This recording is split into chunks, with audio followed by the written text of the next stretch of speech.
आकाश हूँ, अनंत असीम, न मेरा कोई आधार है न मेरी कोई दीवार।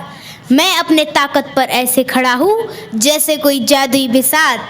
सूर्य, चंद्र, मंगल, गुरु, इन सारे ग्रहों के साथ मैंने पूरा सौर मंडल अपने सीने में सजा रखा है। सारी दुनिया मेरे जादुई आकर्षण के कारण टिके हुए है। मुझे कोई छू भी नहीं सकता। हा हा हा। आकाश, मेरे भाई, क्या इतना घमंड करते हो? तुम्हारा तो कोई अस्तित्व ही नहीं है।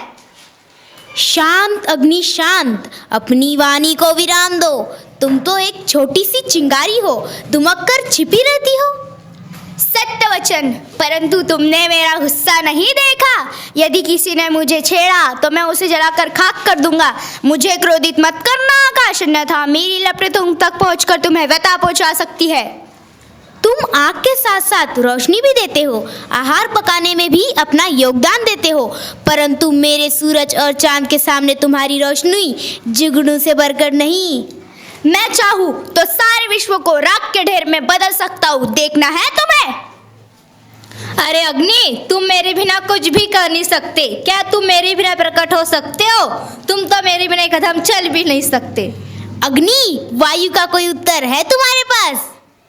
अरे आकाश भैया, आपकी पहचान भी मैं ही हूँ। ना घबन आपका अच्छा है, ना ही अग्नि का।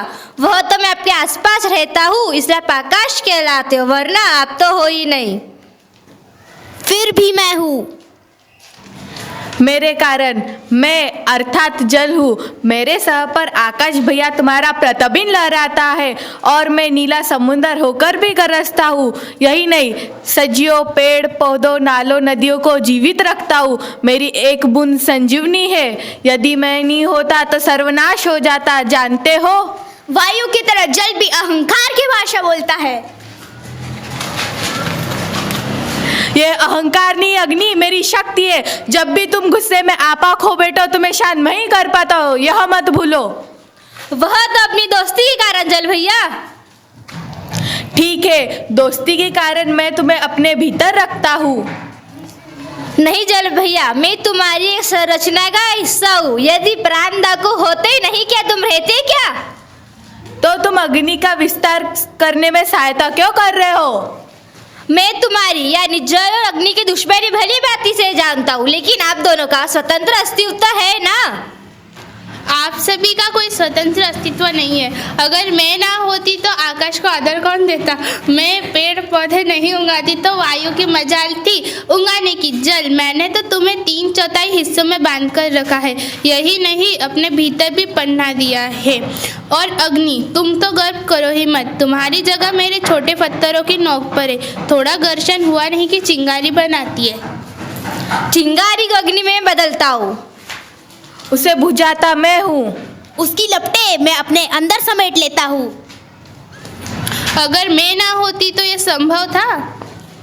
मैं अनंत हूँ, मैं ही महान हूँ। नहीं, मुझ में सबको राख करने की शक्ति है।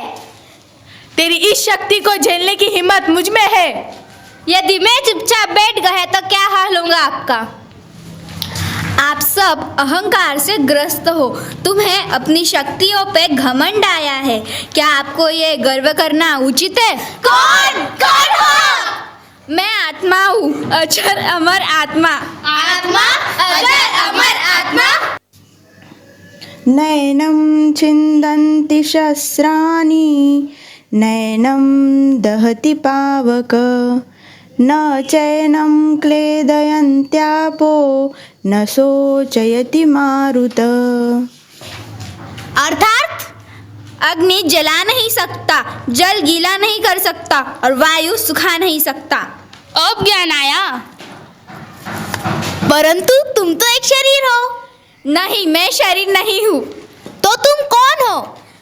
मैं आत्मा हूँ जो आप सब में निवास करता हूँ, परंतु हमारी तो कोई आत्मा ही नहीं है। यह शरीर, मानव शरीर जो पंचतत्व से बना है, यह पंचतत्व आप ही तो हो। आकाश, अग्नि, वायु, जल और पृथ्वी। परंतु यह शरीर तो नाशवंत है। नाशवंत नहीं, परिवर्तनशील है। वह पंचतत्व में विलीन होकर फिर एक नया शरीर धारण करता हूँ। परंतु मैं आपके साथ शरीर को भी राख कर सकता हूँ। वासांसि जीर्णानि यथा विहाय नवानि गृह्णाति नरोपराणि तथा शरीराणि विहाय जीर्णा नन्यानि संयाति नवानि देहि।